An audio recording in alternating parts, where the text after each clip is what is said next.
What is going on, everybody?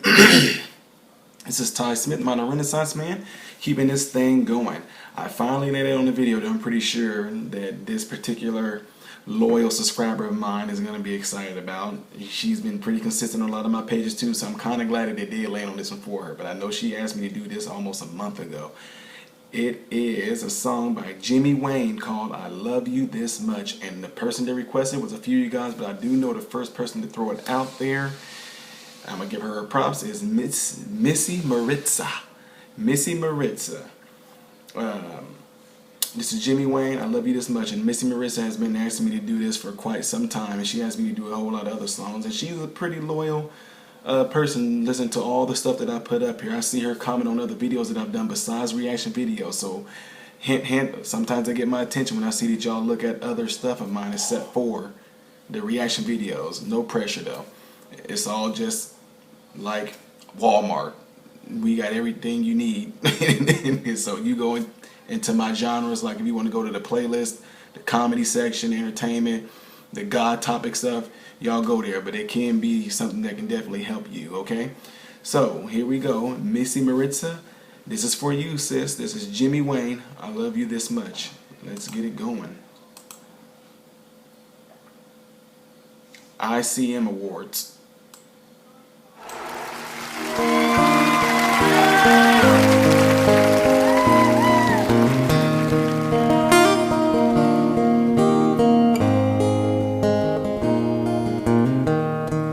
Can't remember the times that he thought was my daddy loved me. Probably not, but that didn't stop him wishing that he did. It didn't keep him from wanting, worshiping him. Guesses he saw him about once a year. He could still feel the way he felt standing in tears, stretching his arms out as far as they'd go, whispering, Dad, I want you to know I love you this much, and I'm waiting on make up your mind. Do you love me too?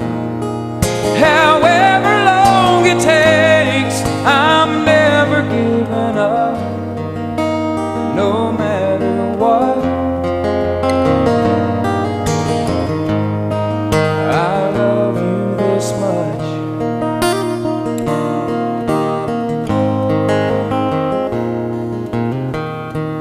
Who to hate him, what he had done, was what kind of father could do that to his son? He said, "Damn, Daddy," the day that he died. A man didn't blink, but the little boy cried. I love you this much, and I'm waiting on make up your mind. Do you love me too? However long it takes, I'm never giving up, no matter what. I love you this much. Halfway through the service, while the choir sang a hymn, he looked up above the preacher and he sat and stared at him. He said, "Forgive me, Father," when he realized that he hadn't been unloved or alone all his life. His arms were stretched out as far as they'd go, nailed to the cross for the whole world to know. I love you this much, and I'm waiting on you to make up your mind.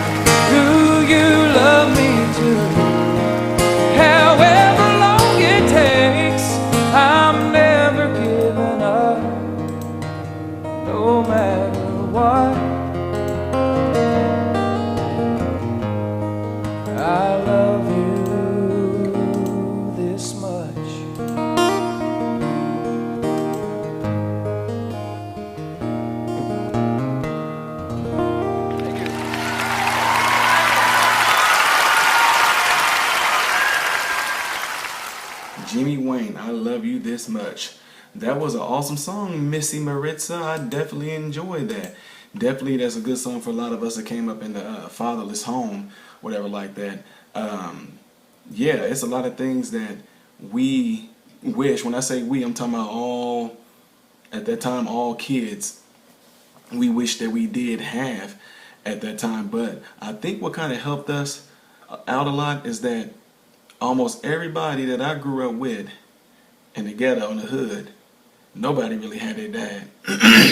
So I think once we all realized that, it was more like it was normal, if y'all know what I mean. I'm gonna give you an example. So if you were in line and you had a card, you know, y'all remember that in elementary they gave you a white card that was laminated. It was your lunch card. So everybody, majority of everybody in our class had a lunch card. So to us, it was just like normal. So when we were a kid and you never really had a relationship with your dad, even from day one, and then you go and as you grow up, you notice that all your other friends around you too, they don't have a daddy in the house either. So it almost like you don't even think about it, like, how come I don't have my dad? It's more like, oh, this is just how it is. It's part of life. Nobody got their daddy. So I guess this is what it's supposed to be. But it's not until somebody actually expose that or say, no, you know, your dad's supposed to be there to show you how to do this or talk to you about girls or teach you how to be a man, da-da-da-da-da-da-da-da. But I can say this, though. I had influences bad and I had influences good by different men in my life. And I thank God for that. I'll tell you guys right now, no matter what you decide to do, you decide to want to go down the wrong path, there's going to be people that's going to be in your life that's going to take you down the wrong path. You decide to want to go down a good path, there's going to be people set up already in that direction that when you go down that path, there's going to be good people along that path. Two roads, road to destruction, road that leads to life. So I chose to go down the road that led to life. And as I went down that road, God placed different men in different areas of my life. I'll give you an example. When I was going through like adolescence, if you came up in the ghetto, in the hood, you got certain discounts at certain things. So we actually was able to be discounted for taekwondo classes. So I had, we called him Master Taylor, and he was my karate instructor. He seemed like he was teaching me things I need to know during adolescence, which was self-discipline, okay? And once I got towards middle school, getting ready to go into high school, that's when I got really, really good in track and field. And my coach came along named Bill Hartback. And Bill Hartback was one that taught me how kids just like me who didn't have no father at home, he was pretty much teaching you the strength of it. The strength of it, like pretty much like put your feelings in, you know, you don't have time to be wallowing in your sorrow and all that. You got opportunity to go to college for free. I had no idea what college was, never really heard of anything like that. And then I went from Coach Hartback to a guy named Zach Sowa. He was the athletic trainer at my high school. Whenever we would get hurt, we would go and see him in school. So he would like put ice on our ankles and do these ultrasounds. Then it got to a point to where I was seeing him so much, I was just going there to hang out after school because I really didn't want to go home. And Zach would sometimes just let me just treat my own self. He's like, oh, Tyler, I started going there long enough where I knew exactly what I needed to do. So that's how I got interested in going into physical therapy, sports medicine, or want to be a PA. So then it went on from that to where Zach ended up working for a very lucrative sports medicine doctor who is pretty much my father figure, my mentor, just been ultimate in my life. His name is Dr. Wendell Becton. That's the ones I told you guys about, that he was over the he was one of the team physicians for the St. Louis Cardinals. So anyway, I got with Dr. Becton. Dr. Becton broke down to me what college was and opportunities that I had. You guys, I had scholarships coming in from every Ivy League school you can think of, from doing track and field. And Dr. Becton had to break down to me what college was and the opportunity that I had. And anyway, we packed up. He paid for a U-Haul. We had to drive 45 minutes to go get the U-Haul truck to drive back to our apartment. Got myself in my apartment, drove me down so I can go ahead and get into college and start to roll down to physical therapy, PA, and all that. And so this is just one of those things where, like I just said, I said all that because I said, you know, if you choose to go down the right path, it seemed like God put the right people along that path to actually coach me in every direction I need to be coached in the certain areas of my life. I'm not going to definitely leave out my pastor, Pastor Kelly Wilson, who actually allowed me to go and live with him in his home. And I sat at this man's feet learning everything I possibly can about God and about, you know, the ways of God and all that, and learned so much, gained so much, got insight on things, got to see how situations and all that stuff was handled, you know, crises and all that from my pastor Kelly Wilson in Decatur, Illinois. So anyway, I said all that because this video just can shed light on a lot of people that got like fatherlessness. For the kids out there or the grown men out there who didn't have a father, you know, hey, I understand it. We didn't have ours either. But my father to this day, he's a deacon now, and he's also married, and he and I, we got me and my brothers, because there's a lot of us. I'm not, you know, he was young. He'll tell you he was young and dumb. There's a lot of us. I'm not even going to state how many, but you can't count on both hands. So anyway, I'm not doing it to shut him down. I'm just saying there's a lot of kids that got affected by, you know, a decision that he made as a young man. I mean, he was young, you know, so I'm not going to, as I grew up, I had to forgive him, because when I got older, I realized my dad, he was a kid. My mom, she was a kid when they had us, you know, so anyway, he's a total different person now. We do have a decent relationship. We talk. But I'm just going to be honest, it's not to embarrass him. Our relationship is not like a father and son relationship. It's more like an associate. You know what I mean? It's more like I give him advice, whatever like that, or he asks me my advice on things. It's more like a cool, like a decent friendship. But it can't definitely, I mean, let's be honest, it can't be no father-son relationship, because growing up, I never knew him. So anyway, that's enough of that. I'm gonna go ahead and try to pop out some more videos or another video. It is now, y'all want to know, because I never say this in the video because y'all never know what time I do these, but right now it is 2:31 a.m. and I'm doing this.